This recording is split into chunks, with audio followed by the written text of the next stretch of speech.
మాట. సో మరి అలాంటి సినిమాతో మళ్ళీ మన ముందుకు వస్తున్న కృతి శెట్టి గారిని మాట్లాడాల్సిందిగా కోరుకుంటున్నాం.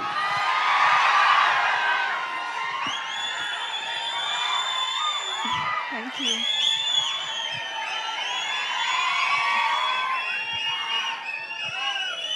ఫస్ట్ ఆఫ్ ఆల్ ఇక్కడ వచ్చిన అందరికీ thank you so much. Trailer నచ్చిందా? చెప్పండి, నచ్చిందా? ఎంటర్టైనింగ్గా అనిపించిందా? దీనికంటే ఎంటర్టైనింగ్గా ఉంటుంది సినిమా. బట్ నా ఫేవరెట్ పాయింట్ ఏంటంటే సినిమాలో ఇది ఒక ఎంటర్టైనింగ్ సినిమానే కాదు, సినిమాలో ఉన్న ఒక అందమైన ఎమోషన్. ఎలా ఒక సినిమా వెళ్తే ఒక ఫ్యామిలీ ఈ సినిమాకి వెళ్తే 3 generations ఈ సినిమాతో కనెక్ట్ అవ్వచ్చు. I think that's the most beautiful part. So మీరు మీ పేరెంట్స్, మీ గ్రాండ్ పేరెంట్స్ని తీసుకొని ఈ సినిమాకి వెళ్ళండి. ఖచ్చితంగా మీరు చాలా ఎంజాయ్ చేస్తారు. ఈ సినిమాని మీరు ఆదరిస్తారని నేను కోరుకుంటున్నాను. అండ్ అలాగే శర్వా గారు, I think he's one of the most effortless actors. So Sharwa గారు మీతో వర్క్ చేయడం, it was so easy to work with him. మీరు ఇప్పుడే చూశారు how he was with Vicky also.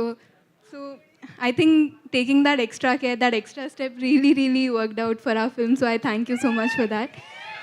And నిన్న ఒక ప్రెస్ ఈవెంట్లో నాకు ఒక క్వశ్చన్ అడిగారు. అంటే నేను ఆల్రెడీ యంగ్గా ఉన్నాను, ఇంకో పిల్లలతో ఎలా యాక్ట్ చేశానని. So I was like so ఇలాంటి ఒక రోల్తో నాకు ట్రస్ట్ చేసినందుకు thank you so much Sriram garu. It was one of the most wonderful experiences of my life to be able to work in this film and to have such a special bond with Vicky also. And people media factory, I think they are one of the sweetest producers that I've worked with.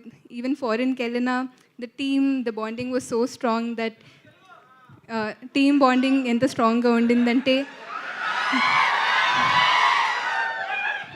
అక్కడ ఫారిన్కి వెళ్ళిన ఒక 30-40 days shoot చేసిన అంటే మా ఇంటిని miss చేయలేదు. They took care of us that well. So thank you so much అందరికీ.